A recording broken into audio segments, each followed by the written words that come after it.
আসসালামু আলাইকুম গাইজ।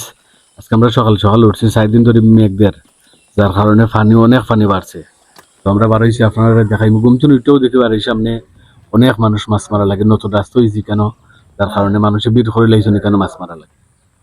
আর অনেকেও মাছ মারছো নি কেন, আর পানি বাড়ার কারণে অনেক জাল টাল কেন গেছে। যাই হোক, তারপরেও আমরা বাড়াইছি উড়া দুরা মেঘে থেকে বীজ যে আপনারা ভিডিও দেখাইলাম। অনেক জায়গাত পানি বাড়ছে, আর অনেক জায়গাত ডুবে গেছে। আর আমরা বিশেষ করে বেরির বাদও যাইমু, আপনারা দেখাইমু, আপনার লগে তখন ফুল ভিডিও দেখুন, বেশি বেশি ভালো লাগবো। বেরির বাদের অবস্থা খুবই খারাপ, যার কারণে আবার নতুন করে বেরির বাদ বাধা হইল। তো আমরা মেঘের মাঝে বিজারি আপনারা ভিডিও করাই দিয়া দেখাইলাম, যার কারণে মেঘে ভিজা লাগে। আর আপনারা অবশ্যই ফুল ভিডিও দেখাতে আমরা কষ্টটা সফল হইব। মেঘে ভিজরাম, আপনারা দেখাইলাম। তো আমরা এখন আইছি বেরির বাদও। আসলে বেরির বাদ এক সাইডে দিয়ে অনেক বেশি ভাঙ্গিয়েছে।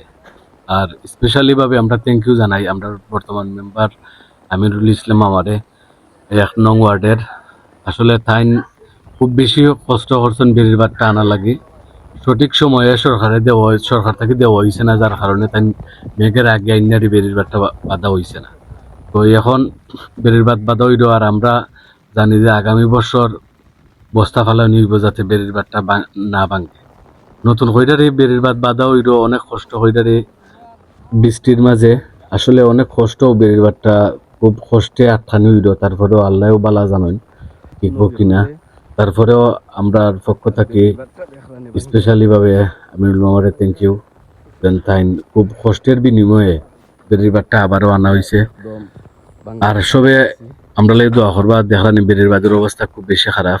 এই বেরির বাদ ভাঙলে পরবর্তীতে আর একটা বেরির বাদ আছে, ওটা পর্যন্ত যাইব। তো গাইজ আপনারা অবশ্যই আমরা ভিডিও দেখবার লগে থাকবা। আমরা সুন্দর মতো চেষ্টা করবো আপনারা সুন্দর সুন্দর জিনিস সকল দেখানির, সুন্দর সুন্দর জায়গা দেখানির। তো অবশ্যই বন্যার সময় আপনারা অবশ্যই ফলো করে রাখবা আমরা আইডি। তো সুন্দর সুন্দর জায়গা দেখতে পারবা, সুন্দর সুন্দর জিনিস দেখতে পারবা। আসসালামু আলাইকুম।